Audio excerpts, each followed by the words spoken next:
अस्सलामुअलैकुम दोस्तों, आदाब। उम्मीद करता हूं कि आप खैरियत से होंगे। दोस्तों, जैसे आपको पता है कि बिहार के अंदर जो इलेक्शन विधानसभा के होने हैं वो दिन करीब ही होते जा रहे हैं।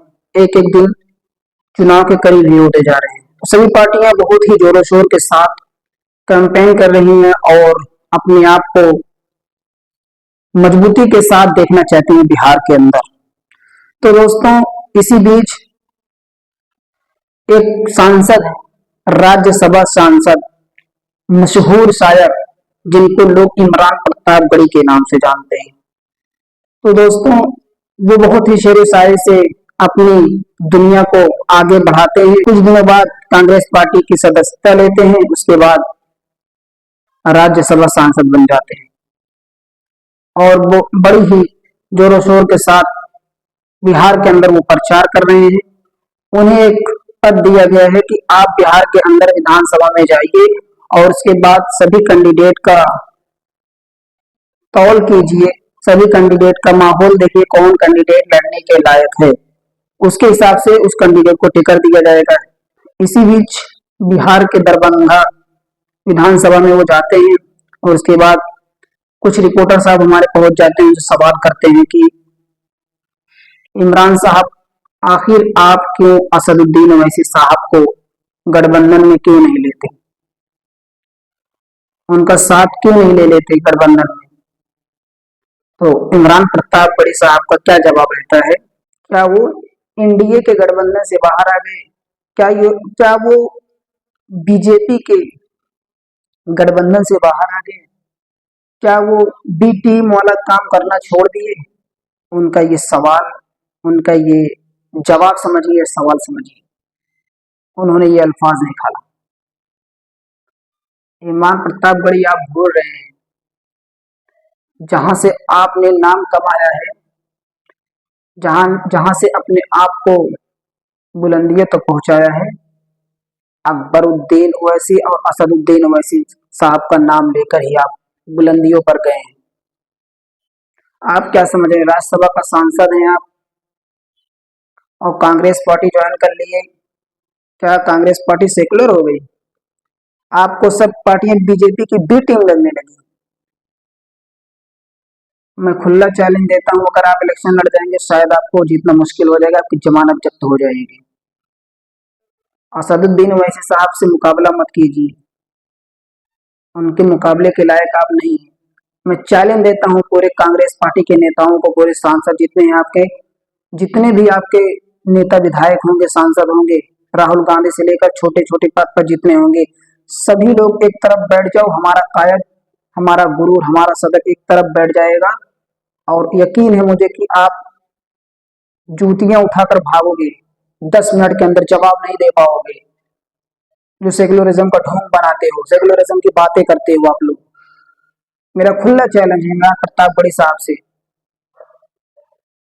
आप भूल जाते हैं कि इमरान प्रतापगढ़ी, आप ये भूल जाते हैं कि मैं आपका सम्मान करता हूं, आपकी इज्जत करता हूं, लेकिन आप राज्यसभा सांसद बनकर इतने गुरूर में हो गए, इतने घमंड में हो गए कि आपको सारी पार्टी बीजेपी की भी टीम लगने लगी। कांग्रेस में आप सेकुलर हो गए। क्या कांग्रेस ने मुसलमानों पर जुल्म नहीं किया? कितने में जुल्म गिना सकता हूं। सिर्फ आप मुसलमानों का वोट लेंगे, दरी बिछवाएंगे, गुलामी करवाएंगे, अब ये नहीं चलेगा। शायद आप भूल गए, जिस अकबरुद्दीन ओवैसी साहब का नाम लेकर आप बुलंदी पर गए हैं, जिस असदुद्दीन ओवैसी साहब का नाम लेकर बुलंदी पर गए हैं, आप उन पर इल्जाम लगा रहे हैं। आप ही का शेर था, मैं पढ़ के सुनाता हूँ, आप ही के अंदाज में सुनाता हूँ, शायद थोड़ा बहुत अंदाज मेरा गड़बड़ाए। मैं पढ़ता हूँ शेर, जो शेर आप पढ़कर बुलंदियों पर गए हैं। मेरे हिंदुस्तान में तेरा अकबर बोल रहा हूँ, मेरे हिंदुस्तान में तेरा अकबर बोल रहा हूँ। शीशे जैसे दिल को करके, शीशे जैसे दिल को करके पत्थर बोल रहा हूँ, मेरे हिंदुस्तान में तेरा अकबर बोल रहा हूँ।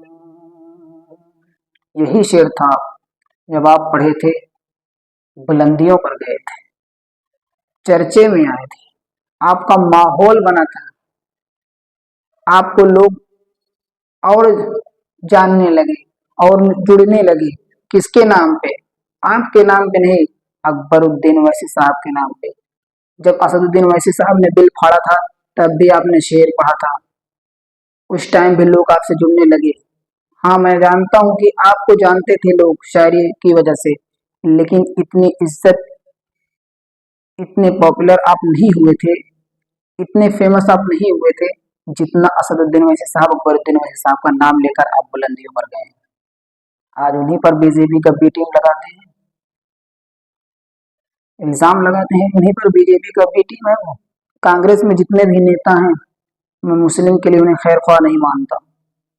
हाँ, कांग्रेस पार्टी में एक ही शख्स था, एक ही शेर था जो हमारे लिए आवाज उठाता था, हमारे लिए लड़ता था।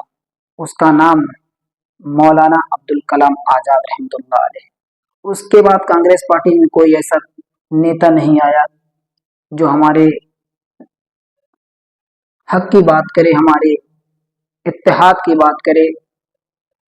आप तो वोट लेना चाहते हैं, लेकिन जब मुस्लिम क़यादत खड़ी होनी चाहिए, मुस्लिम लीडरशिप खड़ी होना चाहती है, तब वहां पर आपका पैर डगमगाने लगता है, आप कपकपा जाते हैं। कहीं मुस्लिम क़यादत खड़ी हो जाएगी, मुस्लिम लीडरशिप खड़ी हो जाएगी, तो हमारा पत्ता साफ हो जाएगा, हमारी ये दरी कौन बिछाएगा, हमारी गुलामी कौन करेगा, तो इससे बाज आ जाएगी।